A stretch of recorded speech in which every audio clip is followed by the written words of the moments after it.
Mga tinginin mo na yan, alam ko yan. Huwag ka mailang, sabihin mo na lang.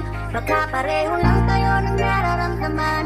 Di naman ako magkagalit, pwede kang lumapit. Pag-usapan natin ang masimulan. Di naman masamang namin may gusto ka ba sa'kin? Mas mabuti ng magkaliwanagan. Ay nako, ano ba yan girl? Yan ka na naman kasi puro ka pa may halatado ka na. Mga tingin mo palang sakit. Bastado ka na, kabisado kita. Pero ba't ngayon ibang iba ka? Panay ka iwas, di ka na sumasakay sa mga trip ko. Naiilang nawawala na rin dating kulit mo mismo. Di ko maintindihan, naguguluhan. Bakit kasi hindi mo pa sabihin kung ano ba